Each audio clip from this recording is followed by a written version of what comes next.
Hi guys, Jordan from pt1 Campers. Just going to do a handover video now on your Rollerteam Zefiro 269p.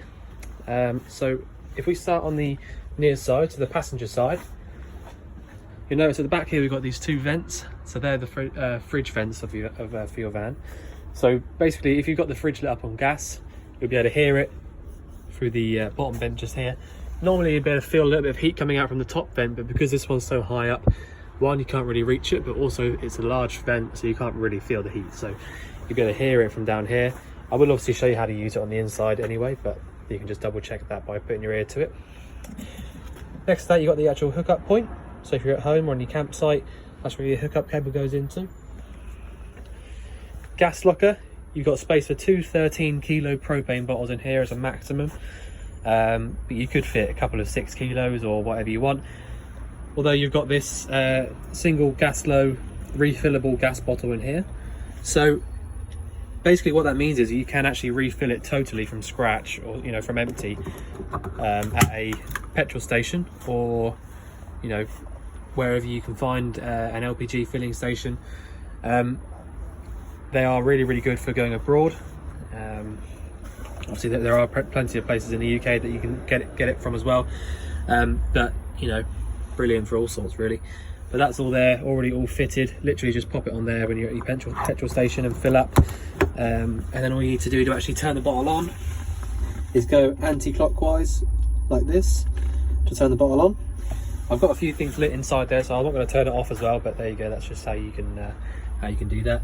You have got a gauge on there as well, so you see there it's nearly empty, but there you go.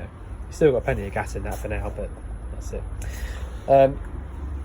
Next to that, you've got your freshwater inlet. So you literally turn this in here around to the left to take that out, and then pop it in, turn it all the way around to the right until it stops. Pop the cap back over, just like this one as well.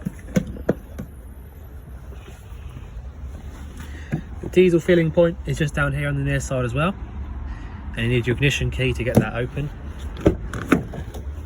And the actual bonnet release is on the near side, inside the door there as well, so just remember that when you try to open the bonnet.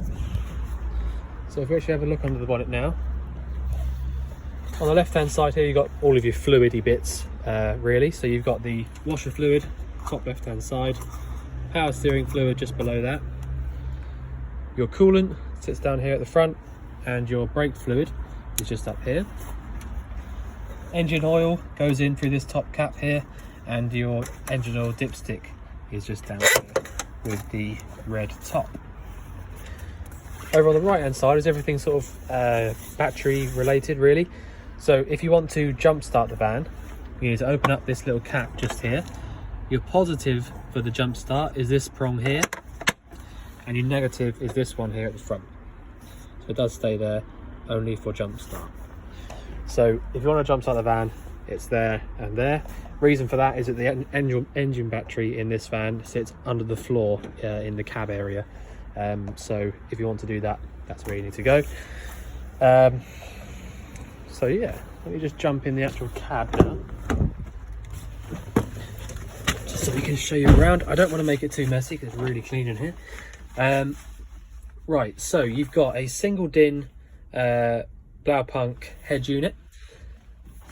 Air conditioning works from this switch just here in the middle. Obviously it won't come on, it won't light up unless you've got the number above, or 1 or above. The actual controller for the temperature is the outside dial just here, so you can set that to wherever you want it to be. And your actual fan setting, or whatever you want to call it, is this one just here, so that tells the fan where to blow the air to. Drawing air in from outside or recirculating is from this bottom one here. So that, again, it's up to you. Hazard lights lock and unlock the cab from inside, which is a real bonus on these vans, because it means that you can sort of do whatever you need to do rather than getting the key out, finding the key, or doing whatever. You can do it all from inside. Fog light is that one there. Obviously the rear heated window button won't do anything because the original rear heated window doesn't exist anymore, because it's a motorhome. And so yeah, so that's why that won't work. Got a couple of 12 volt points just over here. Manual 6-speed gearbox. Reverse is lift up and over to the top left, like that. The reverse, obviously first all the way through to 6 in the standard way, first top left. Cruise control is all on this stalk just down here. I believe it's cruise control, yeah, I think so. Lights on and off on the left hand stalk just here, and obviously your wipe indicators as well. So I can't get my words out today. Washers and wipers are on the right hand stalk over here. Your automatic or electric adjusting mirrors are on this little joystick over here on the driver's door. So if you want to choose the main right hand mirror, you'd go to that one there and then move it around to where you want it. And then obviously the bottom right hand mirror, same for the other side. And obviously electric windows as well. So I think that's about it for the cab. Let me just hop out and show you what's on the offside now. So the first thing you really come to, obviously apart from the door, is your toilet cassette locker. You've got a freshwater flush in here, so you don't need to worry about any flush fluid filling up anywhere or anything like that. So all you need to do to take it out is pull this little yellow lever at the bottom and pull the actual cassette out. The only thing you need to remember is that you've got this little yellow button at the back. So when you come to emptying it, take this yellow cap off from the front, empty it whilst holding down the yellow button. I will show you why when we get inside, but you need to make sure that you have the flap on the toilet closed, otherwise you won't be able to pull this out. It basically locks it in place. So just bear that in mind. Closes up there. I did have a little look in here. The only sort of important thing to show you in here is your boiler drain. So that's what this thing is here. So if I want to drain the boiler out, so at the moment where it is, this button is pushed all the way in and this bit at the top is facing long ways. That means that the boiler is shut off so that you can fill it up with water. If I wanted to drain the boiler out, I would twist this top part, which then starts draining the water out. If I want to stop that draining out, I turn this back around to where it was and push this button in, like that. All right. So if you want to winterize the vehicle, winterize the van, you know, so that you drain all the water out, twist the bit at the top and push the button in. All right. So that's how you do that. And also your awning winder is in that cupboard as well. So I think get in now. I'm just going to take my shoes off quick because it has actually been cleaned properly, really nicely. So right, so in the actual van itself, you've got the main control panel above the door. So I'll just run you through that. So at the bottom right hand side, you've got a main on and off switch. So obviously that brings the whole control panel on, gives you access to using your 12-volt bits and pieces. The button next to that is your water pump. So if I press that now, just down there in that cupboard lies your water pump. And just whilst we're there as well, next to the water pump is a little drain, and that's how you actually drain off your fresh water. So it is a bit of a faff to get down there because of the table, but if you want to drain the fresh water out, you can do it from there. If not, you can just draw the water through the tap and drain it out through the waste, so it's up to you. But there you go. So that'll turn your fresh water pump on, so you have access to filling your boiler up, using the taps, all that kind of thing. Next one, you got this, which is just your main lights and then an awning light switch. Whether or not it's actually got an awning light, I'm not 100% sure, but that is what that button is there for. If you look to the left now, when I press this button here, it says B2. That's battery 2, which means your leisure battery voltage. So if we look at that, 12.2. So that's perfect, because there's actually lots of stuff, all the lights are on at the moment, but there's no hookup or anything charging the battery. So 12.2 is absolutely fine. And then we check the engine battery level, 12.8. So that's even better. Although the reason that's a little bit higher is because we're not actually using anything via the engine battery at all. So that's why that's set a little bit higher. Freshwater level, S1, so that's 0%, because we've, Mark, when he did the hab check, he winterized it, drained all the water out already.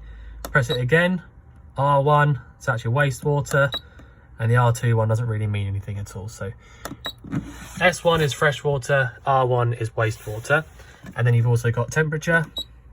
So inside 14 degrees, outside, I'm assuming that means optimal.